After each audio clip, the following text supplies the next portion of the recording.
All right, we've been looking forward to this episode for quite some time. Our next guest, his company was ranked in Charlotte's Business Journal as part of the Fast 50 in 2023 and 2024, part of Inc. 5000's fastest growing private companies in America in 24, named as one of the nominations for Entrepreneur of the Year in 2024, also a reality TV star on The Blocks, one of the contestants, and then came back as a judge. He's sexy, he's bald, he's my guy, Michael Cole. Hold up, why do they doubt the kid? I'm about to prove them all wrong again. I got a low tolerance, cause they don't even know what the problem is. It's me. You waiting on the boy to fail, then hold your breath and face your death. Cause you play a roulette with each step I progress, no less. Go ahead and place your bets, cause we know where we at, we know we top tier. Cause all the hate that you bring, we know it stops here. I'm taking off like a rocket here and stopping here. It's strange how they cannot see the future but see profit here. Wait up. Michael, what's up, man? You're on the Maxed Out podcast, looking good, looking bald, looking shiny. What's up, dude? What's up, Todd? Thanks for having me, brother. Long time. Yeah, how you been, man? Man, doing good. Just grinding it out every day. You know how it goes. Well, I mean, every day is absolutely grind. So you're out in Charlotte, North Carolina, right? Like that's what's behind you in the background, yeah? Yep, got a beautiful view right here of the skyscraper here in Charlotte, North Carolina. Been down here for past 10 plus years, man. Look, I've been looking forward to this ever since we were able to coordinate our schedules and get this show together. I've been looking forward to this because, we were on the blocks together. We were judges together. That was your second season. Your first season, you'd been on the blocks as a contestant. Now, let's talk about that. Did you win your season as a contestant, Michael? I didn't win, dude. I feel like I should have been a contestant. I think I was up there. There's just a couple cats that they brought it a little bit harder than me, but I did end up winning most valuable startup on our season, which was good enough to get me to come back as a judge. So I'll take it. So bringing you back as a judge, was that like the consolation prize for not winning the episode? Was that what Wes told you? Yeah, I'm pretty sure it was redemption. They realized what a mistake they had made and gave that to me as an offer of good faith. Well, look, man, like we've stayed connected ever since the show. I mean, that was I can't even think now. It was like 3 years ago or something like that. It was a good time being a judge with you out there. And if people haven't watched the blocks, they bring in I think at that time there's like 70, 80 different entrepreneurs from all around the country, all different walks of life. They all stay in the same hotel. They all compete every single day. And then they got to hang out with guys like us and girls like us. And there was 7 of us judges. We did pods, and then they had to compete at night. And at the end of the week, somebody was named, the winner of the blocks, right? Like that's kind of the basis of the show. What I found during that was, I went in and mainly I'm a real estate guy, and your company is Next Level Technicians, which is really a staffing agency. And we'll get into kind of what you guys do because it's more of a niche staffing agency that other people aren't doing. But what I found was there was so many different entrepreneurs, so many people doing different things, right? Like there was cleaners, there was people building dirt bikes, there was people building, molded products and other real estate people. There was a staffing agency out there. There was realtors. There was even one lady who was writing like sex novels and all kinds of things like that, which was probably the weirdest pod that I had, was trying to give her business advice based on that. But I think I did okay because I got a little life experience, Michael. What about you? Did you have her in your pod? You were talking about some sexy vampires? Yes. Yeah. I actually did not have her in my pod, which was too bad because I feel like I could have brought a breath of fresh air there. Yeah. But the point is there was all kinds of people, and it was a cool experience. And I think what really hit home to me was once you get to levels like you and I are at with business and you have so much success and you've kind of figured out how to conquer some of the initial rungs of business that hold a lot of people down, is you really understand entrepreneurship and you understand how to start any company. It doesn't matter what company it is. 80% of it you already know because you've fought your own battles, and the other 20% is just figuring out the niche. And that's pretty much what we did, was helped a lot of them and kind of counseled a lot of them through some of the challenges that they were having in business. But overall, like the judges together, we had like a super cool judging crew. We all got along. We all had fun. I won't mention one that's still having kinds of crazy fun that I don't think we expected what some people really did in their real life. Did you? I feel like everyone's got the skeletons in their closet. So that was a little bit more out of the closet than I anticipated, though. Yeah, that's all right. So what was your biggest takeaway from, being a contestant on the blocks and then coming back and judging the blocks? Like what was your biggest takeaway? And did it help your business at all? Yeah, so not to shamelessly plug the blocks just because we were both on it, but I mean, it really was a great. If you've never been to any type of business class schooling, whatever, it really is a fast track, lessons on how to run a business, how to maintain business. And so that part was really cool. And so what I took from it as a contestant was you got all these walks of life, right? And varying degrees of confidence, varying degrees of knowledge. But at the end of the day, you could kind of tell you kind of have to have a little bit of swagger. You kind of have to have that grit. And you could see very clear on some people that like I mean, I think they're going to take off and they got it. And then others, it's like they can't get out of their own damn way. They're not going to succeed. Right. And then coming back as a judge and getting to meet people like you and a few of the other judges on the season and the judges from when I was a contestant, and you see the different walks of life they're in, the different businesses they're in, you just see like the effort and the grit, and you can tell that they've walked through the fires, they've been there, they've done that. And then you kind of look back at it, right? And you're giving these contestants feedback and criticism about their business, and you kind of see that all over again, but from a different angle, right? So now I'm starting to see people maybe fold a little bit when they get pushed, maybe have to think about ideas that are uncomfortable to them and kind of get them outside their comfort zone. And then my biggest takeaway by the whole thing was though, even though that's such a cool environment and you've got a structure and you've got people to support you and give you ideas and you're going to meet a ton of relationships like you and I made. And here we are. When you leave that studio, the day you leave, man, you're back on that island by yourself. And you only have you to look in the mirror and you can rely on some of the relationships you've met, but you got to put in the work. Yeah, I mean, I think that's the thing, right? Is like there's so much momentum during that week for people, and a lot of them are outside of their comfort zones, and they get around all these other entrepreneurs, they get all these great ideas, they're learning, they're educating, they're around, great business leaders like the judges that are out there in West that runs the show. And that last day, like they all believe that it's like life change transforming. And I think that it can be, and it's a great experience. But if you don't take the momentum from something like that and use that in your life when you get back home, it was all a waste of time, right? So I saw that with a lot of them. But you mentioned something in that last one that it had me thinking a recent event, let's call it, okay? And when we talk about criticism and feedback, I completely agree with you. There was some guest, and I'll tell kind of like the one that stands out to me. I had one contestant in one of my pods, and he sold roofs, okay? And when he got up and he talked before me, he was very arrogant, very confident, and I like that about people because I'm the same way. But there's a level that you still have to stay humble, right? Like there's a way to carry yourself with confidence. There's a way to carry yourself with a positive arrogance. But I could just tell there was more to his story. And I asked him a question in our one-to-one. I said, what is your closure rate, right? And basically what he does is he's a storm chaser. Like there's storms that happen and shingles come off, and he goes around, tries to get everybody to buy roofs off of him, and he's going to go to the insurance company and blah, blah, blah, right? Like I'm not knocking the business. A lot of guys do that. But he told me that he closes 99.9% of the customers that he contacts with. And I said, dude, you're full of shit. And he looked at me and said, well, no, I'm not. I said, listen, I'm telling you that you're full of shit. And if you can show me that really is your closure rate and you close 100% of the people that you talk to in a neighborhood, I said, I have a very high paying job for you right now in my companies, and I'll hire you for that. I said, but if you want to take a step back and say, you know what, maybe I over exaggerate a little bit, then I can give you some good business advice and we can figure out how to take it to the next level, right? And it was just like that constant tug and pull where he wouldn't admit that he had any flaws in his business whatsoever.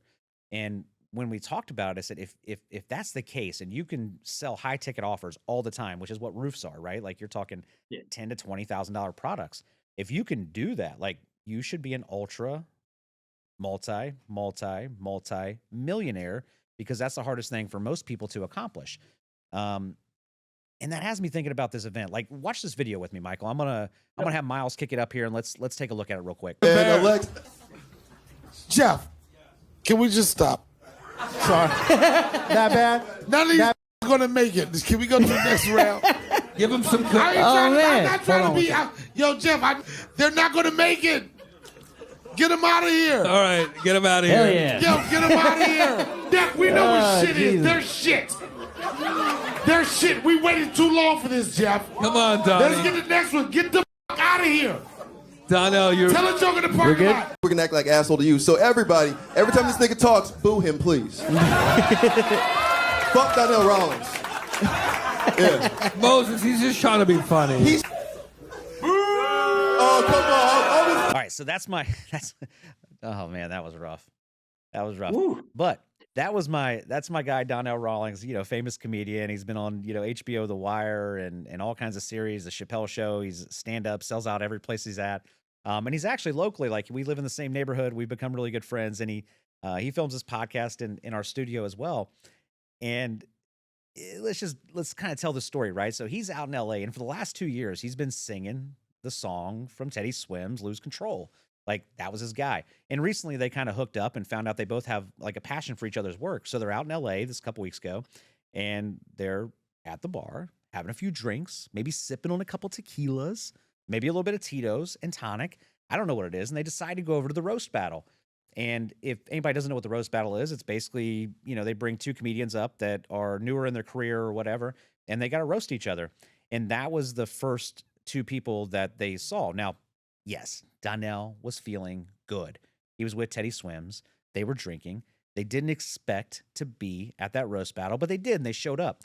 And while he was a little harsh with these people, and him and the host, they get into it, and they've been beating him up for the last couple weeks. Videos going viral and whatever, and they're saying he was out of control and blah, blah, blah, blah.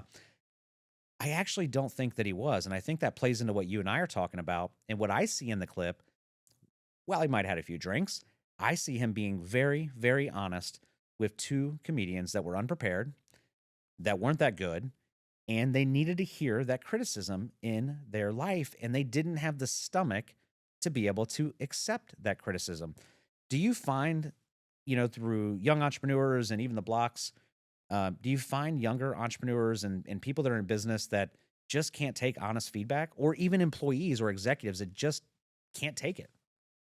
Yeah, 100%. And I think the biggest thing, like even just watching that clip, number one, I wish I was with them sipping tequila before that show too, because it looks like whatever they were doing, they're having a great time. But yeah, man, I mean, it's tough, right? Like, and to be perfectly honest, those two guys are lucky they even got feedback at all, because the truth of the matter is when you're in business and you're out trying to sell and hustle, a lot of times you're going to get people that, for lack of a better word, sorry for dropping it, but smile fuck you. And they tell you, yeah, well, hey, we're going to do business with you. And then they disappear off the face of the planet, and you're left never wondering why. And you think you're the best thing since sliced bread. So the thing is, if you can ever get someone to give you honest and criticism and feedback like that, that's going to be your biggest advocate. That's someone you want to latch onto, and you want to find out what else you could be doing to make yourself better, right? Like, I mean, that's just a no-brainer. Anytime you can find someone that can give you that type of criticism. Now, that obviously was a little bit of an elevated way. In business, it might look a little bit differently. However, sometimes it is like, sometimes you get hit with a hard reality of you messed up or you could have done something better. And you really got to find those people that challenge you, because otherwise you're not going to get better. If you're the smartest person in the room, you got to find your room. Yeah. And I think I interact with everybody that works for me, and especially the executives in my different companies. I'm kind of the same way. And I always tell them when I hire them, like, listen, I'm not going to bring you in and write you up and say, look, here's your write-up. Here's your 30-day corrective action plan. Like, that's not me. What I'm going to do is I'm going to bring you in. I'm going to say, look, you fucked up, dude. Like, what were you thinking? Like, here is what happened. Here's where you went wrong. I need you to fix it. That's it. And when they walk out the door, we both forget about it unless it doesn't change. And I've always wanted people to manage me like that. Through sports, I wanted coaches to be direct with me. I've, when I was working W-2 jobs, I wanted bosses that were direct with me. I wanted to know where I stood with them at all times. And what I found is some employees, especially executives that I've hired in my companies, some of them, they don't thrive in that environment, and they need somebody to pat them on the ass and tell them a good job. And like, hey, here's your participation trophy. And, and honestly, our society has become soft. And if you're looking to be an entrepreneur, if you're looking to invest, if you're looking to create financial freedom, you can't be soft. You just can't do it. And I know you're not like that. Like, if you were soft in your business, would you get anywhere? No, and so this is you just brought up something that I've been kind of hammering on this year because I think it's super important as an entrepreneur for you to know yourself. So, you ever done an Enneagram by any chance to learn about like your Is leadership style, personality style? Oh, I thought we were talking about a medical procedure. Like I was gonna say, no, I do colonoscopies because I'm over 40 now, Good, but fantastic. it's basically the But same thing. yeah, I mean, like, yeah, you wanna get to the grit, right? And so I think part of once you've kind of reached a certain level of sex, there's success. There's two types of people, right? Like you've got your entrepreneurs that have to grind it out, they have to get busy, get dirty. You have to just think differently, you have to move quickly, you got to get it. And you don't have time for the bullshit. You don't have time to pat someone on the ass, right? You got to go. However, as your business continues to climb and grow, you're going to have employees that come in. And like you just said, not everyone responds to that well. That doesn't make them a bad employee. It doesn't make them anything but who they are, right? And so part of being an entrepreneur, part of being a business owner is you have to understand that who you are and what drives you. Like you saying you want that direct feedback. Same way. Like if I cross you and I did something wrong, if you don't tell me bluntly and directly to my face, I'll never hear the message, right? And as you grow your team and your business and you're going to rely on some of these people, you do have to sometimes manipulate how you might talk to them. However, the message still has to be clear. If they effed up, if there's some accountability to be had, if there's tough conversations, they still have to be had in the manner in which you need to have them. But the directness and how you come about that is going to have to change with your employees, and that's just part of growing a business. Yeah, man. I think I wouldn't even have to have a conversation with you. Like I can talk to you for 5 minutes, or I can know from our time on the blocks. Like I just know you're that type of entrepreneur and you're that type of leader because when we're around those people in our lives that are like us, like we just know it. And I'll tell Mhm. you, all successful entrepreneurs, all of the wealthy people that are in my life, they're all the exact same way. Like we don't have time to bullshit, right? Like middle class and the poor, they trade time for money all the time. And what you find out as an entrepreneur is that you can't do that. You have to be efficient with your time. And I say this to my wife all the time. It pisses her off, man. Like I'm sure you never piss your wife off, do you? Yeah, no, dude, Yeah, no. I I'm mean, great. you and I both are we're pretty perfect. I mean, I I've been trying to tell her this, and I'm sure you tell your wife the same thing. But she is a CEO of one of our companies, and she's a rock star. She does a really good job, dude. But she'll bring me in, and sometimes she'll want to have a conversation about something, and she's like telling me a story. I'm like, look, stop. Like, I don't want to hear the story. Tell me what you need. I need to go. Like, Mhm. tell me the problem. I'll give you a solution, or I'll give you my feedback, and you create the solution. Like, let's go. And for her, she was a ICU nurse for many, many years, with a strict regimen when she was at the hospital. And what she's kind of learned from me is we don't have time to play around. Like, we're going to be efficient. We're going to make the best use of every minute of every second that we're at work all day long. And that's kind of the same way that I think when we're giving honest feedback, that's me not wanting to bring somebody in and say, let's create a 30-day strategy for you to improve your work ethic. No, Yeah. motherfucker. This is what I need. I need this from you. I like the way you do this. I need you to do this. Like, let's go. Let's run. We don't got 30 days to change courses of behaviors. Like we got to change it the day we see it and it happens. And that's where I think a lot of businesses are where they make their first mistake is they don't correct fast enough, right? I mean, that's the nature of being an entrepreneur, the nature of business alone. You have to be able to course correct in seconds. Like, I mean, I'm not waiting 30 days for you to get it on. Like, let's go now. Yeah, and I think, right now is a perfect time to really think about that, right? Like we're in a political environment where we just changed presidents, we, House representatives and, other people, like everybody's changing around us during political cycles. And we know that with a different administration, no matter what side you're on, each administration, when elected into office, there's going to be regulation changes. There's going to be policy changes. There's going to be, things that we have to be able to correct like instantly to get ahead of the curve. And I'm actually going to speak tonight at a real estate conference down in Cincinnati. They asked me to come to, and it's all about how do you flip homes in this challenging real estate market. And my message to them is going to be very clear. Um, I don't need a conference to tell me how to change, right? Like if you're a visionary and you can see what's coming down the pike, or if something happens quickly and you can course correct like right now, you shouldn't ever have to worry about a political cycle. You shouldn't ever have to worry about like, hey, we're in a down market or an up market because your continuity plan for your business is already in place. You know what you're going to do. And that's the difference with entrepreneurs and W-2 employees. And I'm sure with your company, I'm sure you have continuity plans and you're like, all right, I see the writing on the wall with this area. If this happens, like we're ready to do this, this, and this, so that we don't fail and fall on our ass. Yeah, man. I mean, everything I come up with, I have usually 3 or 4 different plans should something not work out. I mean, half the shit I touch doesn't work out the first time I try it. And I think you hit the nail on the head right there with regardless what side of the fence you sit on your competition. Like I get asked all the time from employees, from partners in the industry, everything like, oh, did you know so and so's doing this? Or what if this happens? It's the same 3 words. I don't care. Like, I don't care who's the president. I don't care. Like, I just don't, man, because at the end of the day, whatever's going to happen is going to happen. That's outside of my control. What I can control is how we operate as an organization and how we continue to thrive. And if you can't adjust, I mean, you're going to fail. And that's just how it is. And too many people, when they're met with any type of friction, they just fold. Friction is not a problem for you based on your hairstyle. Correct. That's no static here, my man. Has anybody told you look good today, Michael? I was waiting for you. I thought that for sure that would have been mostly what we talked about today. I know. I had it in my show notes, and I was like, "This is the direction I'm going to do." Yeah. We're going to talk about love and advice on looks and staying handsome. Once you get over 40 and all that good stuff. But we just kind of went down a different route. So I guess we'll continue that. Let's talk about you, man. Like you have an incredible company, Next Level Technicians, and you guys are based in Charlotte, North Carolina, right? Yep. And I think I could make it boring, and I could say, "Hey, Michael owns a staffing agency." And people are like, "Oh, well, I know what a staffing agency is. They bring in a bunch of laborers and, a van takes them out and they do roofing all day and they come back and they collect checks and blah, blah." But that's not what you guys do, is it?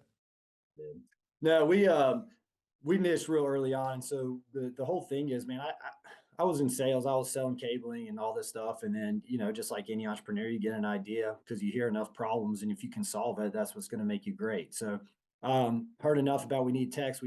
So figured out I could probably find a way to do it. It was way more challenging than I thought it would be. But yeah, so we got really niche. So we only do low voltage staffing. We don't go chase every little opportunity we could get our hands on. We have a very good idea of who our ideal clients are. And that's who we chase. And the ones that want to make us a partner, we do a great job for. And so being able to niche and really get down helps your team understand what they need to be doing on a daily basis, helps you as the entrepreneur know what you need to be doing on a regular basis and who you're chasing and why. And so we've done that. We've created a couple new processes that not a lot of other staffing agencies do. That's been huge to help us be successful. And it's just all about innovating right now. So a typical staffing agency, like we have a big one, and I have a friend who runs a large staffing agency here. And what I see them kind of do is they have like all these different types of people that maybe struggle to get jobs. They have their resumes, and companies call them and say, "Hey, we need 20 call takers," or we need 10 laborers for this, this, or this. I mean, it could be any company. But the difference with you guys is you're specific into one field to where the people that you have to bring on board to have ready to go, right? Yeah, and it makes everything so much easier because the problem is a lot of staffing companies. I mean, they just go out, they pick the first person out of college, they put them on a desk as a recruiter, hand them a phone, say smile and dial, right, and then it's a numbers game at that point. So because we are so niche in our industry, we know what we're looking for, and so to be able to train that has become incredibly easy for us. We actually have an in-house trainer that actually does what our technicians do in the field. So when we bring people in, we're putting them through the test. Like they're in the back pulling cable and punching down jacks. They're not just picking up phone calls and dialing blindly. Like they actually know what they're looking for, and they can talk the talk. So when you get a candidate on the phone and you're talking about how much money do you need to make and what skill sets do you have, there's no faking it here. It's like we can hear what you're saying and call you out on your shit when you're trying to tell us that you've been in it for 25 years and have all this experience, but at the end of the day, you haven't advanced your career at all. You're just a cable puller. You're going to make the minimum you can get. And so we can kind of read through a lot of that because we niched, and it shows on the client side because now we're a true valued partner for them. We're essentially their HR arm at that point.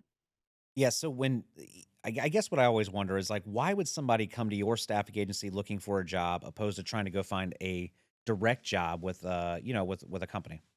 Yeah. So the craziest part about this is most of our clients don't have the bandwidth to constantly play the game with finding candidates, interviewing, screening, and all of that. So that's one side of it, right? So a candidate might not even be able to get on with direct because they're not looking in the right places for that candidate, right? So that's one reason. The other reason is that a lot of our clients make them come through us, almost like a trial and error. I mean, in this day and age, especially in blue collar work, us as humans aren't doing ourselves any favors, right? We're working ourselves out of jobs left and right because we don't want to show up. We don't want to do certain things. We don't want to try to advance our career. Like, it's mind blowing stuff here. But the fact of the matter is, the greater population isn't really trying to overachieve these days. So by using us, we give them a trial period for a set amount of months. They come through us, they can try before they buy type situation, right?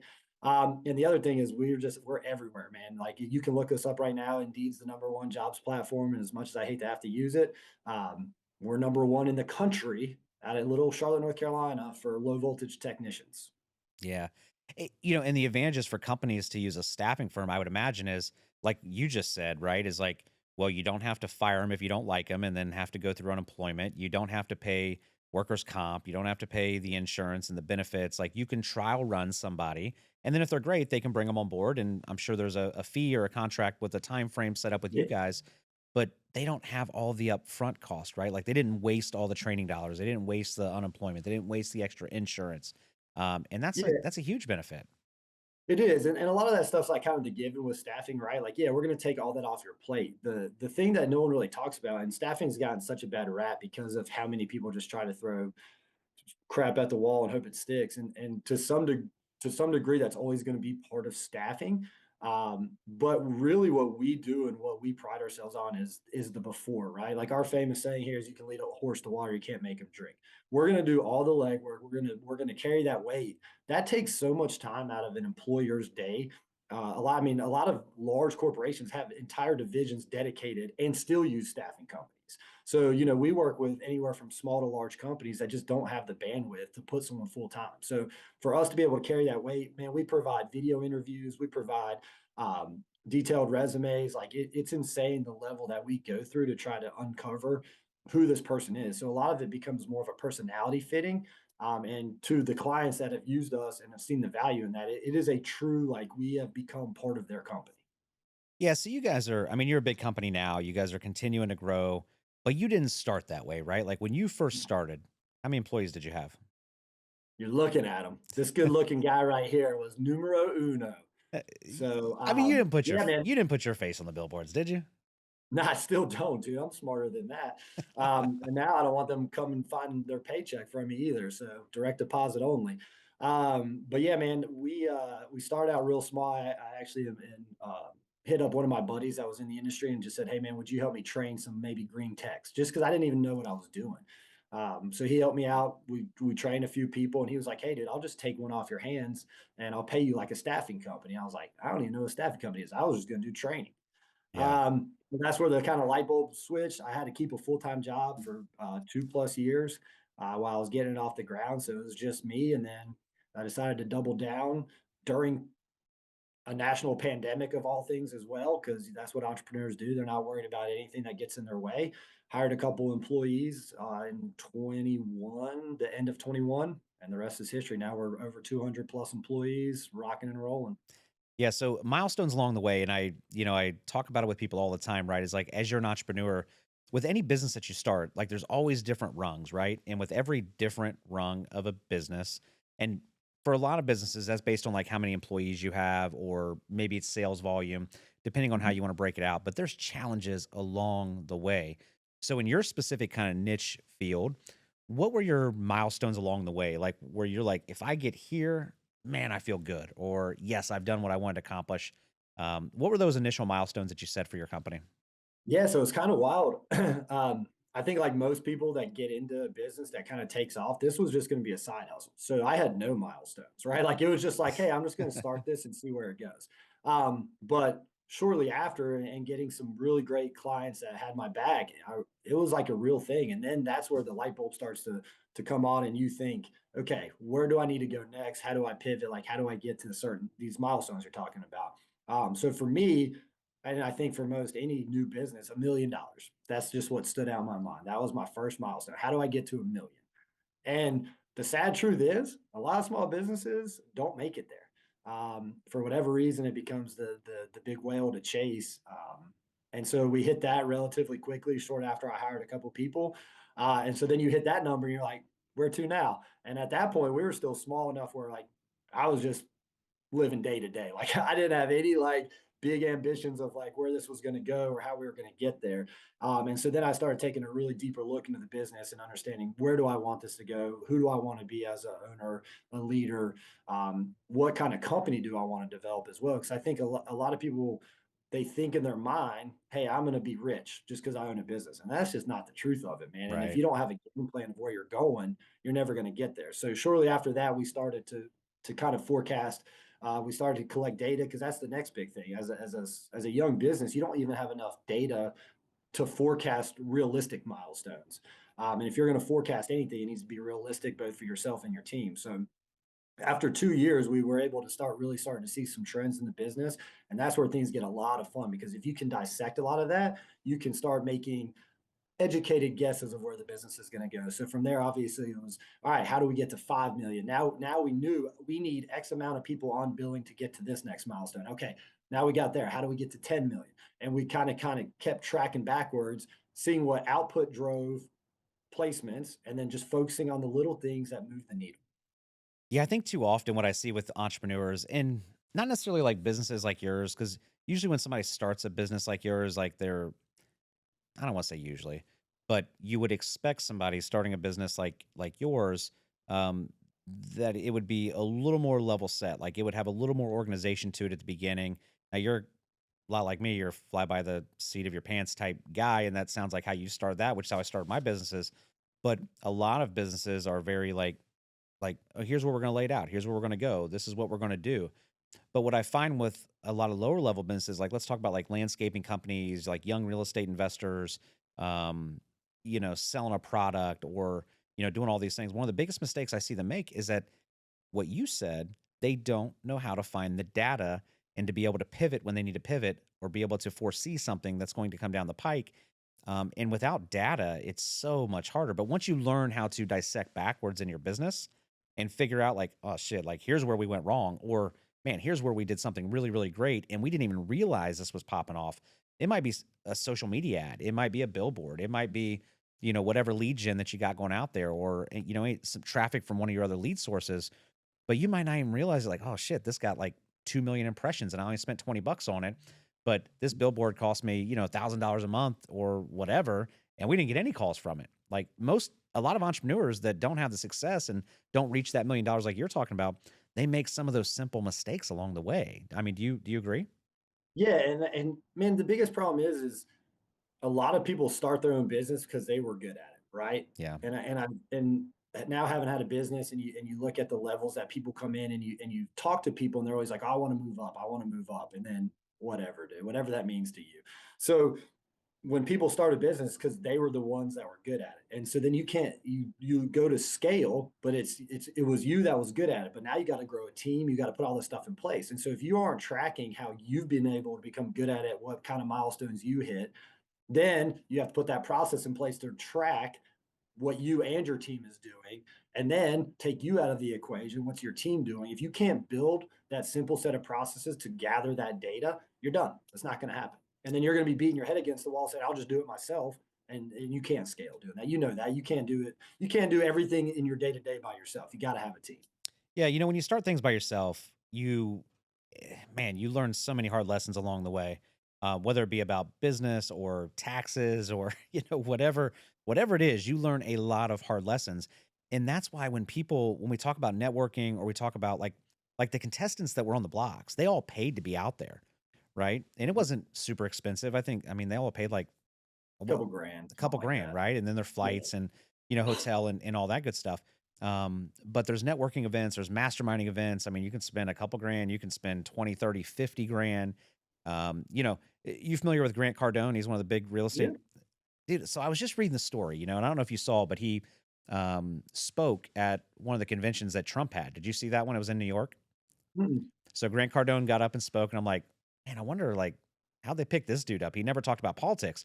Now, Grant's huge; he's a big influencer, right? Yep. But the stories that are out there, at least, is that he paid 250 grand to the campaign to be able to speak at this conference. Now, what did that give him? People are like, well, I wouldn't spend $250,000 to speak at a Trump convention or a Biden convention. Well, if I had a certain motivation, I would. And what people don't realize is when you spend money on yourself, when you spend money on connections, when you spend money on putting yourself in the right room, man, you can set yourself up. Now you got to be strategic about it, right? But Oh yeah. at the end of the day, now I look at what Grant's doing after the Trump convention. He's at Mar-a-Lago all the time. He's around all kinds of big, crazy players, and he had a goal in mind, right? And part of, the biggest thing that he does is real estate syndication, to where he's bringing in all these investors to invest into his funds to buy real estate, right? Like, so if you want to be around big money, what do? Well, once you tap out where you're at, you got to buy yourself into another thing. So that 250K, that was a big chunk, but man, That was just opening the door. That was just getting the door. That was it, man. And he's going to bring in millions of investor dollars into that. And I encourage, a lot of young entrepreneurs, like, get around guys like you that know what they're doing, like guys like me or girls, like Heidi was phenomenal out the block. She's a great business gal. I still talk to her quite often and have a lot of respect for her. But putting yourself around people like us, like especially you and I, because we started our shit on a whim. I'm sure you did not have any business plan written down when you started, and neither did I. I said to myself, if I buy a house for $100, I sell it for $200, I probably made something in between. I can do this, right? Yeah. And that means that we've learned a lot of hard lessons along the way, or made mistakes, or whatever it is. And if you can get around people that have already made those mistakes, that can keep you from making some of those, it's so worth the investment that you put into it. That's my thoughts on it. So let's talk about that for a second, because this is kind of a hot button for me, one that I try to steer young, even some seasoned veterans, and we're all different. We all have our motivators, but so something that when I got real about the business, I dove into every book you could possibly imagine. I listened to every podcast you could possibly think of. Went to see speakers, the blog, like all these avenues, right, are out there for you, and they all generate some great ideas for you, whatever. There comes a certain point though where you have to do shit yourself. Like at the end of the day, you can spend all this money, you can go to all these conferences, but then if you're not taking it with you and you're not doing something with it, it doesn't matter. And so one of the most frustrating things for me is when people come and ask for advice, whatever it might be, from a professional standpoint, first standpoint, and it's like you hear them, and sometimes I think people just want to be heard, and they don't want to do shit about it. And it drives me insane, because it's like, dude, that's why you're never going to get to that next level. Because you can go to Grant Cardone, you can go listen to all these like famous people talk. It doesn't fucking matter if you're not going to get off your ass and go do something. And we've created this culture where all these things exist, and it's a money making scheme. Whereas I'm going to come and talk to you, which I love these type of outlets, because it's more real. This is legit, right? Like you and I are sitting here talking about how hard it was, but it also has the message of, you got to go do it, man. Like you got to want it. You have to chase it. And you can listen to this all day, but until you get 1,000 doors slammed in your face, until you have a client go out of business and screw you for $70,000 when you just started your company and hired 2 employees, and you don't know how you're going to make payroll the next week, you haven't lived that life, and you never will. That's how you get better. Man, you almost sounded exactly like me. Well, I'm mirroring. Isn't that what you're supposed to do in business meetings? We're mirroring, and you did a really great job of that. And I think the message is this: if you're listening to this podcast right now, or you're watching us on YouTube, I want you to understand what was just said. And this is so important for you. No matter what you do, at the end of the day, you got to get off your ass and you got to take massive action. And if you don't, not shit's going to happen for you. And if you're somebody that's out there complaining and crying about living paycheck to paycheck and not having financial freedom and thinking that everybody else in the world that is wealthy or has money or is living a fabulous lifestyle, that if you believe that they got lucky and that they didn't grind it out, 99% of the time, you're wrong. And if you would just get off your ass, you could do it yourself. And I think that's the message that you, Michael, just gave. Yeah. Hey, and if you want to stay on your ass, check out our website and apply to a job here or there, and we'll be more than happy to get you back to work. But even then, get to work, put a plan together. And this is what I tell people all the time, especially in the blue collar trade. Start somewhere. Go out there, make minimum wage. Learn real quick when you're on that job site or you're out in the workforce, wherever it is, find the person that you think you want to be and find out everything you can about that person and aim to be that person. And you might find out, hey, this isn't even the industry I want to be in after that. But you can't just go punch a clock, work 8 hours, and think that the world's your oyster. That's not how that works. No, it's not. One of my favorite stories, and a lot of people hear it on social media because there's a lot of videos out there of the story is, where the business owner and the employee, his assistant, they're at a restaurant and he calls him out the parking lot and there's a, whatever, replace it with whatever your favorite car is. There's Lamborghini in the parking spot. And he's like, hey, John, you like that Lambo right there? And he's like, yes, sir, I do.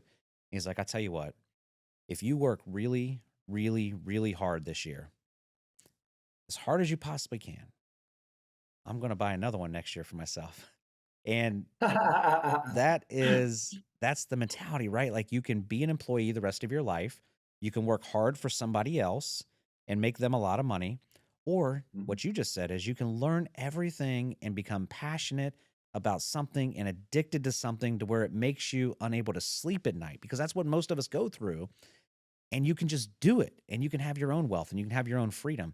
But I don't think people understand that, right? Like they say, well, what's the difference between the 1% and, now I think it's like the 5% now in the wealthy class, not 1% anymore. But when you think about that, the difference that I see with all of my friends that have wealth and are entrepreneurs is they are just massively addicted to what their passion is. And their passion doesn't have to be the business that they own. Their passion could be creating financial freedom through a business, XXXX, replace whatever business they're in with any other business, but they can become addicted to the idea of financial freedom and wealth and providing a better lifestyle for themselves and their family. And just, I'm sure you were the same way starting off. It's like, man, you wake up at 2 a.m. sometimes, you can't fall back asleep. So you just start watching a video about an idea that you had, or, you start thinking through the different things that you've, been kind of on your mind the last week, or whatever it is. Like even now, man, like I started in 2011. It's, 14 years later, I'm still passionate and addicted. And I get in a rabbit hole sometimes on one idea and one concept, and I just can't even sleep at night because that's all I think about. The truth is, most in society are not like that. They're not built for that. Hey, and look, don't get me wrong, because I realized, the clips could be made to look a little political, where you only hear one side of the story. There's nothing wrong with being someone's number two. In fact, a lot of wealthy people are someone's number two. I mean, it's amazing if you really research some of this. Some of the people that work at companies like Amazon, Walmart, some of these the number two person is making fat stacks. They're part of that 5%, right? So don't get it twisted. You don't have to go start a business to make it in the world, right? I think more of it is just who do you want to be and what do you want to be? But if what you just said, if you've got that itch, where like every time I have an idea, I always say, if I think about it for more than 2 days, I'm gonna do it, and I don't even care if it fails or whatever. If you have an idea that's just eating at your soul, that you just can't get rid of it, and you're waking up at night and you're taking notes. I mean, man, you should see the notepad on my iPhone, because I'll wake up at 2 or 3 o'clock in the morning, and if I don't write it down, I'll fall back asleep and forget it, and I don't want Sure. to. So I'll wake up. Hell, my wife probably thinks I'm texting other women in the middle of the night. As many times as I picked up my phone to take notes about what's in my brain. Um, you have to, like, if you don't have that that that nagging pain of like, if I don't do this, it's going to eat me alive. I mean, that's what drives business, man. That's what creates everything. I mean, any creativity in our business has come from some idea that just has driven me crazy. You got to be a little quirky. Yeah, and I think look, as we sit here and we talk, like we're talking about entrepreneurship, we're talking about starting businesses, and you're right. You don't have to be an entrepreneur. You don't have to start a business. You can make a lot of money in a lot of careers. That's just not the typical person that's going to watch this show, right? They're the ones that like want to understand how guys like us start businesses and all that good. And I agree with you. Like when I was still W-2 and I was number two for who's actually my mentor in business, I made great money. I was doing just fine, trust me. And that's what helped me be able to get into entrepreneurship, because I was making good money at that time. But there's, like you said, dude, like there's a lot of people out there that can be a number two, could be a number three, could be a number four, and still make a lot of great money. You just have to decide what type of lifestyle you want. And even if you decide that you want to be an entrepreneur and have your own business, decide what it is. You don't have to make $1 million as an entrepreneur. You might have a product where you're like, look, if I could make 200,000 off this product every year, I'm cool. I'm good with my life. And that's okay. Like, I'm not saying you have to be a multimillionaire or a billionaire. Um, that's just not me. I like money. I like wealth. I like a different type of lifestyle. Well, You and just have like to you figure said, out what it is. the addiction kicks in. So you get to that 200,000. You're like, well, shit, I could just tweak this one thing. I can make 500,000. I mean, it really is. It's crazy how addictive it can be because you're always chasing something. And I know a lot of people might think that's unhealthy. However, I think it gives you some purpose in life, and it actually can give your team, if you've grown one, some purpose as well, right? Like no one wants to show up every day to just punch a clock. Like, where are we going, dude? What do we got? What do we got going on today? So yeah, I think understanding who you want to be and what kind of business you want to grow is very important, but understanding that every new level is going to create new problems. It's going to create new learning opportunities. And if you ever lose that drive to want to meet those problems and learning opportunities, that's probably where you need to just stall out, stay the course, or maybe even look at going back to be someone's number two. Yeah. So what was your, if we back up a little bit, what was the hardest lesson that you learned as you were scaling your business? And at what point in scaling your business, like, was it getting to 50 employees? Was it 50 to 100? Was it 100 to 125? Was it 150 to 2? Like, where was the hardest point when you started scaling your business? And what was the biggest lesson that you learned from that? Yeah, man.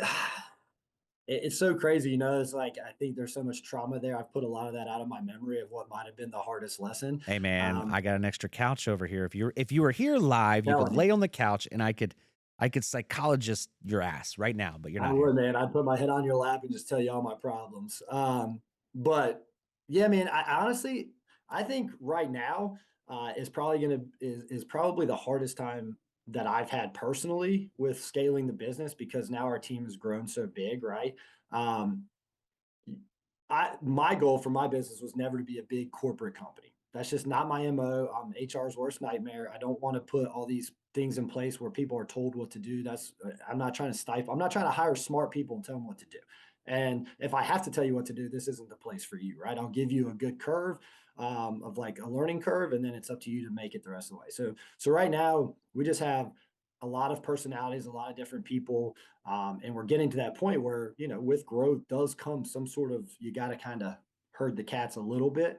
And we've got great people on this team. And so right now I'm working more on myself. And I think that's the biggest curve now. I hired a business coach to kind of, I mean, there's a reason why Kobe had a coach, right? Like, I mean, these star athletes and all these people continue to have coaches because they want to get better. So I think our biggest business hurdle right now is me. And what scaling and a lot of this stuff came kind of naturally to me. Like I like putting procedures in place. I've learned how to hire really good people. And I don't, at this point in my life, I'm hit 40, like the revenue is going to come. I'm not worried about. We're doing all the right things. It's more of like, how do I become the best version of myself to continue to grow? Because you do hit a certain point where running into those walls gets harder and harder, right? And the responsibility of what could go wrong when you hit those problems becomes extra. Like, I mean, the problem that I'm going to run into tomorrow from a dollar standpoint, from what it could mean to our business, the gravity of that is so much bigger now than it was when I just started it, right? Like if a tech didn't show up to work, I was out a couple grand and we moved on. Now it's like you have 200 plus people, someone falls off a ladder, like a client runs up a bill and doesn't pay. There's just so many different levels at this stage. So I'm really working on myself and just trying to figure out how to become a better leader. Because now we need leaders within the organization that aren't just me. So how do I take what I know and what I've done, instill those values in them, and then they can turn other leaders in the company on their team? It's a long-winded answer. Say I'm working on myself, man. That's been the hardest part. Oh, jeez. I agree. I agree. I agree. Now I'm kind of I'm past that point, but I did go through that a couple years ago. And but you're right? Like the hurdles and the challenges that I faced that were my biggest ones when I was scaling my businesses was the leadership piece and being able to be a visionary of my companies instead of just working in my companies. And for me, I'm a control freak, man. It was hard for me to believe that anybody could do the job as good as me. And I still don't believe that. But what I believe now is that I don't have to have somebody that can do the job as good as me. Because if they could do the job as good as me, they would have their own company. So I just need somebody that can do the job 70, 75% of what I can do. And if I can have a couple of those people that are operating at like that 75% capacity of what I could do, well, together, I can take them and make them a really powerful executive team. And I think that's a constant process. Like it never stops. Like you're always evolving. You're always working on yourself. And sometimes we get a little too comfortable and we got to kick ourselves in the ass and say, okay, take a step back, like figure this out. Because there's times now where I'm the opposite. I'll give too much freedom and give too much latitude to people, and they'll come back to me and I'll have like a $5,000 hit. A recent one was a plumbing issue at a property, not even my property. It was a property that we manage. And I get this $5,000 bill for gas lines that got replaced. And I'm like, what the fuck? Like I didn't approve any like anything that big has to have like my approval, right? Yeah. I'm like, I didn't approve any gas lines. Well, it was a miscommunication with my virtual assistant in the Philippines and my project manager. And she followed up on another job and they said, we're just waiting on the estimate approval. Well, my project manager, instead of looking at the estimate that was attached in that, assuming they were talking about another address, said, we approved that a week ago. Well, this was an estimate for new gas lines. And he was actually calling about a job that was like a $300 plumbing fix. And the plumbers went ahead and did it because they have this, this estimate. So I said, man, that's on me because I didn't have the right system in place to make sure that we have, stop mechanisms for something like that. Right. And that was just, kind of an example. Right. But that's like the complete opposite. Like before, I wouldn't even let anybody write a check for $20 or give somebody $10, in petty cash when I first started off. So I'm trying to find like that great middle ground now where I'm giving everybody the rope that they need to be able to run in the direction I want them to run.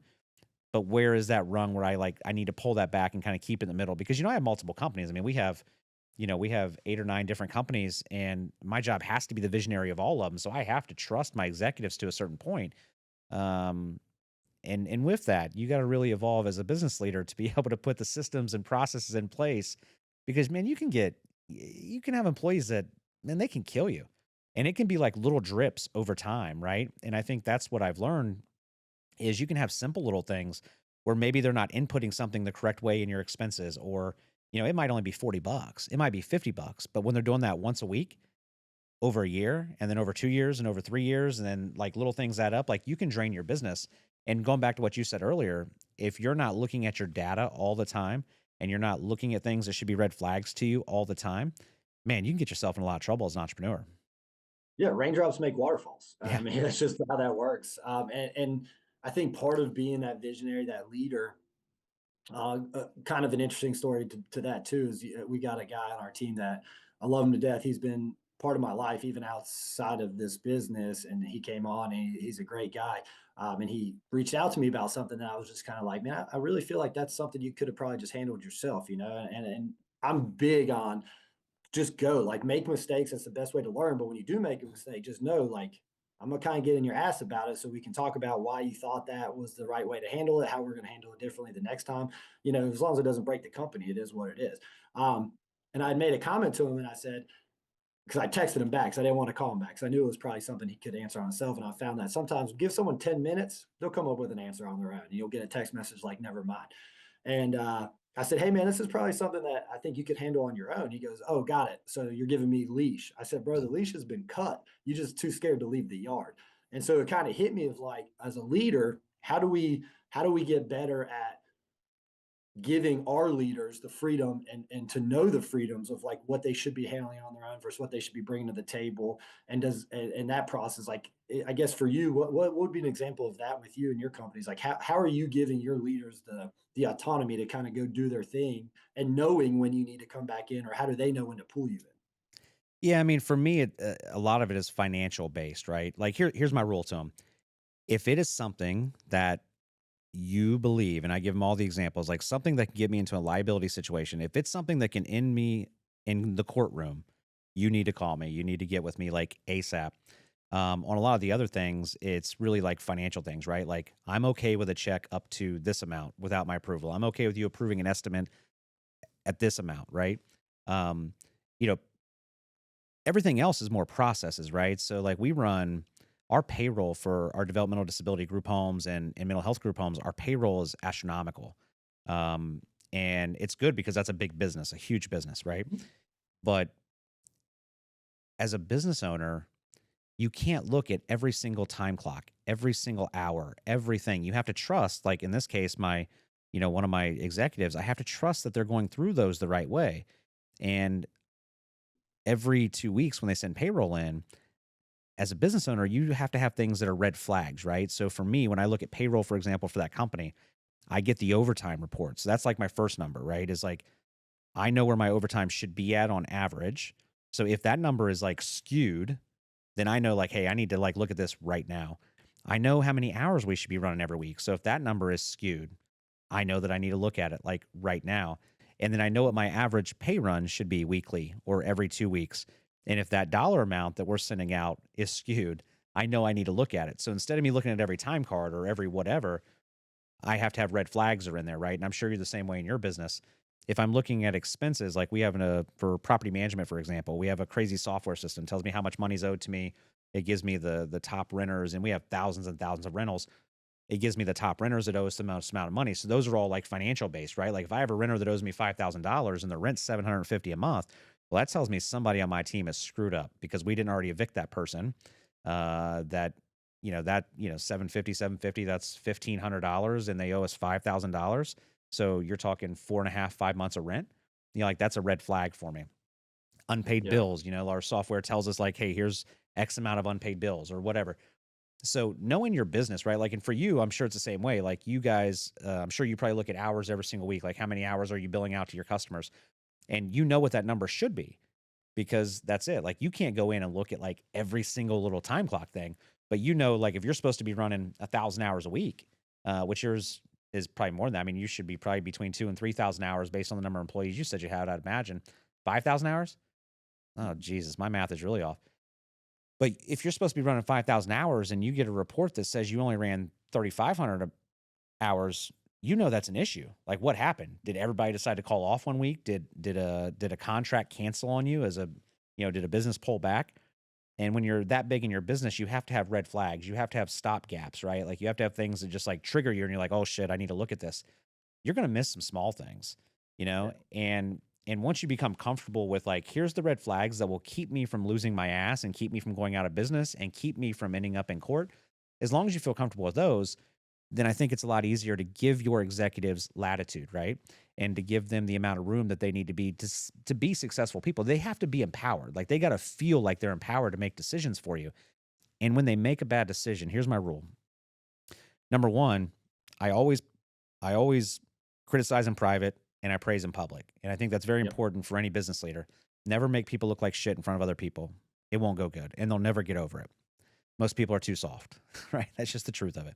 Yeah. But when they do screw up, don't be mad that they screwed up, unless it was like straight negligence or something, right? Don't be mad that they screwed up. Bring them in and say, look, I understand why you made the decision, or I understand how you made that mistake. Let's figure out how we don't do it again, right?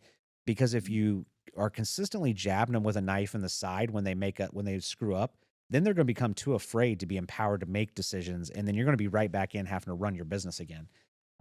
It's a balance, man. It's a trick.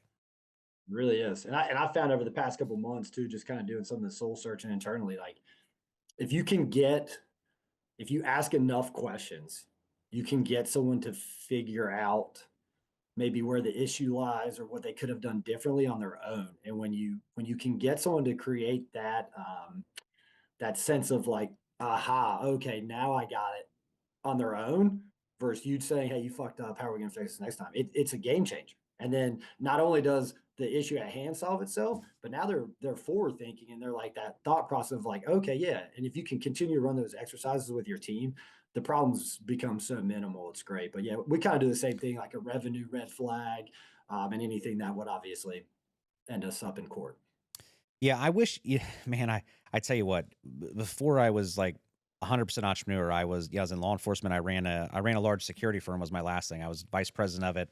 My business mentor, he was the owner of it. And I tell you what, it was so great, but it was so easy to keep track of, right? Like I knew how many, because it was simple. Like I knew how many hours we billed out to clients.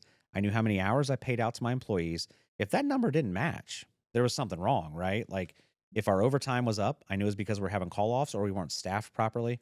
But once you get into entrepreneurship, there's so many more things, right? Like I just got a note the other day. from my payroll department that said, "Hey, we got your BWC, Bureau Workers Comp impound that's coming." I forgot that it was this month. Well, shit, it was like $18,000 for one company. You know what I'm saying? Like, there's so many things that you don't think about all the time when you're an entrepreneur. Like, it's easy for things to get away from you. And I've had to force myself. And, and if anybody knows my story, they know my first house was foreclosed on, my car was repossessed. I just didn't pay my bills even when I was making good money because I sucked. I wasn't organized. Like, I would wait till the cell phone company called me to say, "We're suspending your service unless you make a payment." Then I'd make a quick payment. Like, I was just horrible at it. That was my biggest challenge, man, was becoming organized with everything. But even to this day, I created people around me to handle my finances. Personal stuff's my wife. Like, she can have all that stuff, right? But I have incredible people around me to keep me on track financially because I know that's my weakness.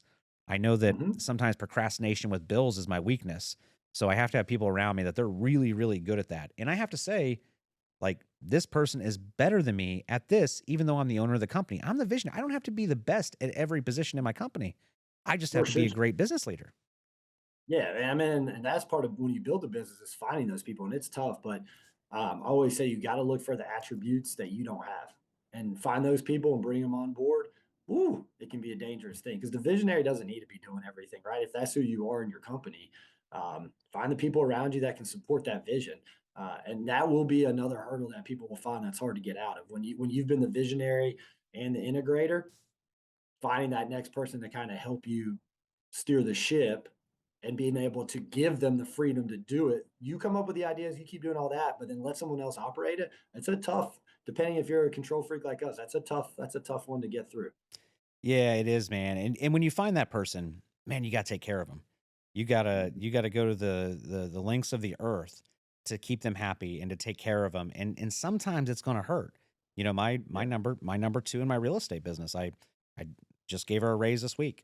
And I'm like, man, I don't want to pay that, but I'm gonna pay that because I know she's worth it. Yeah. And I know that if she wasn't in my life, how much harder my life would be. And I don't Mhm. want to lose her. So, I think a lot of times that's where people, young entrepreneurs, they get tripped up on the dollars, right? Like, what's the old saying? Like, you're tripping over pennies to make dollars, or is that Yeah. how it goes? Something like that. Close Whatever. I mean, enough. you know what I mean. And at the end of the day, but it's so true, right? It's like, oh my gosh. For example, I want to pay this person. I can only pay him $18 an hour instead of $20 an hour. Like, if that person is really worth it and they're important in your company and that's going to make them happier and be able to stay a little bit longer, what is $2, right? Because if you lose them and you got to give up your hours, like, how much is your hours worth to run your company? I know how much my hourly rate would be if I wasn't able to focus on the company, and it's a lot, right? Mhm. So you got to think big picture. And I think sometimes people just get pigeonholed, and especially entrepreneurs are like, oh my gosh, I can't pay for $30 or I can't pay for $40 or whatever. Even like this podcast, it's like we pay for subscriptions for software to run our podcast off of, to do those things. But I know that if we didn't, it would take my guys an extra 10 hours a week, Of you course. know? So you got to make those hard decisions as an entrepreneur. But so thinking about you, like, you're going good. Your company is rocking. You're an all-star. Yeah, you look good today. What are your future plans? Like, where are you going, man? Like, what's going to happen? Man, a lot of it's going to be stay the course. We're on a really good growth trajectory right now still. I mean, and keep in mind, like, I started in 2018, but we didn't even hire employees till 2021. Yeah. So we got a lot of work still left to do here. So I want to keep grinding it out with my team, growing the team, putting some people to kind of replace me out of it. And then who knows what life will have in store. I love getting to talk with people like you. I really want to get more involved in giving back to our trade. I think that's going to be incredibly important because I think in the next couple of years, 50% of our skilled workforce is going to be retired or out of commission in one way, shape, or form, and that's scary because no computer can replace plumbing like you just talked about. No computer Right. is going to replace highway infrastructure. I mean, there's just a lot of scary things that are coming up, and too many people are worried about, oh, I want to be a TikTok star versus there's a lot of great other fields out there that people need to explore and really try to get involved in. So I would love to try to continue to get back to where we're at, get back to my team, and obviously still keep up with the family and hopefully not push them too far away as I get too crazy in the business. Were you taking a jab at me with the TikToks? Because I'm kind of Listen, TikTok dude, famous, man. I mean, I mean, you find the opportunity, you just poke the bear a little bit, right? That's what I'm doing. we're getting up there, man. Like TikTok's fun for me. It's actually an out. Like I don't use TikTok to make money. Yeah. And I'm actually different. Like right now, I don't sell any educational courses. I don't sell mentoring stuff. Like anybody watching this video, like they're not going to find a link below to buy a digital product from me. And that's what I love. I want to keep this show real and I want to keep it raw. And I want people to really be able to hear stuff about business and entrepreneurship, whether that's real estate, whether it's, um, a company like yours, whether it's starting a digital product or selling something. Like I don't care. Like I want an honest space for people to be able to come and listen to guests like you and the other people that we've had on our show, because I think there's so many people selling the dreams, right? And people get tied up with that. Have you watched? There's a guy that's out there, Ty Lopez, and he's like a great marketer. Have you seen him? Any of his commercials that are out there? You see the sales guy? He's a sales. He's a course guru, right? He runs a Yeah. mastermind, and that's okay. He does a great job. He's a marketer, right? Like I don't even know what business he was. I don't know how he made money. I haven't cared enough to really research that. But right now, he's just blasting social media with this Beverly Hills mansion that they're throwing this big pool party, mansion party, and it's a big mastermind, and like 20,000-30,000 bucks, right? And I'm sure you can get in a little bit lower if you wanted. But that's his whole business, is selling people a mastermind to come and hang around with other people that have money. And you think, well, that's kind of scammy. It's kind of fishy. No, it's smart. Like he figured out what his business was, and he is doing it. He's selling it, and it doesn't matter what you do, right? Whatever you do, be passionate about it, be addicted to it, and Yep.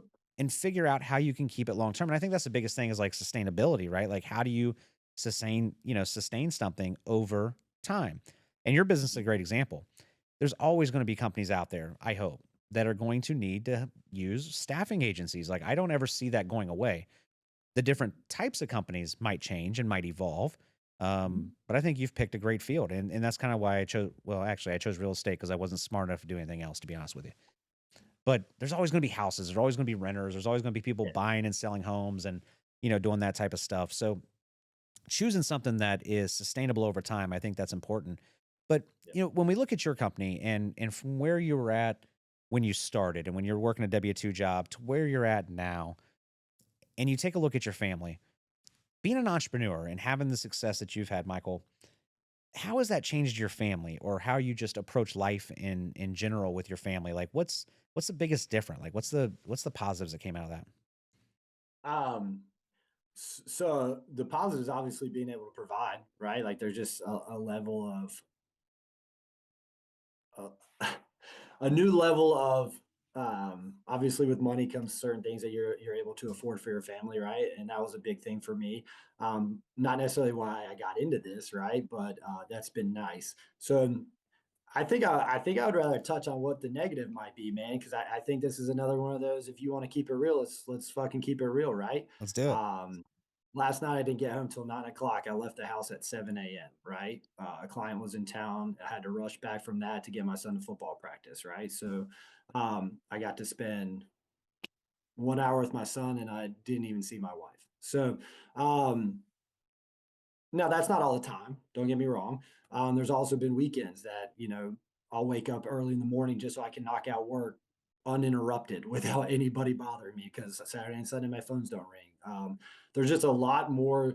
There's a lot more to this life on the ownership side of a business that I think can break people. It'll break your marriage. It'll break your relationships with friends. My circle, since starting this company, my circle of friends has shrank drastically. I just don't have the time to deal with a lot of shit. Right. And then on the flip side, even sometimes when I could go out and have those relationships, I'd hear too much bitching and whining about things in their life. And it's like, and I understand that's part of life, but like my mentality has shifted so much to wanting more and wanting just this, not even success for myself, but success for something that I built. It has nothing to do with me. It's just that this is a real tangible thing that provides food on the table for people. And several of my employees have bought houses, had kids. Like it's just not something that you can like squawk at. So like there's certain things in your personal life that have to change and not necessarily for the better. Yeah, can we go on vacations and do all these things? Sure. And that time needs to be 100% focused and spent with your family, right? And that's something you'll have to learn as you get into it. So I think positive, yeah, some monetary stuff there.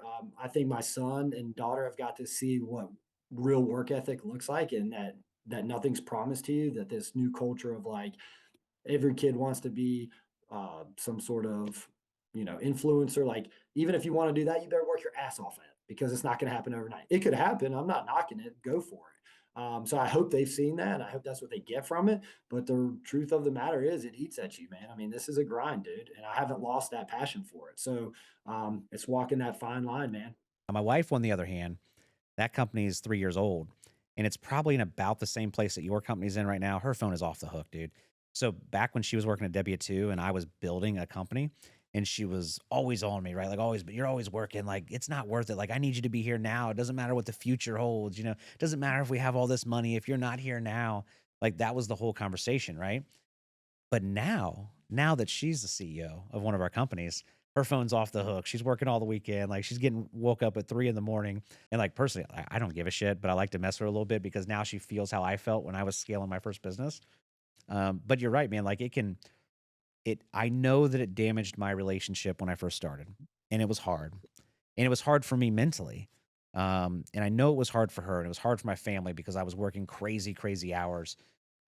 But I think what you realize, which is probably the most important thing that drives me and motivates me, besides being able to care for my family, is when you're a W-2 employee and you fail and something goes wrong, you're not the net. You failed somebody else up above you. When you're the business owner, when you're the entrepreneur, if we fail, we are affecting people's lives. We're affecting the livelihood of our employees. Or, if we miss a payroll, like, I've never missed a payroll, but I know people that have. If you miss a payroll, or you don't have enough money coming in, or you did something wrong in your business that got your license suspended, if you're required a license or something, you're affecting other people, and you're the net. Nobody's there to pick you up. Yeah, I mean, it is. And that's, I mean, don't get me wrong.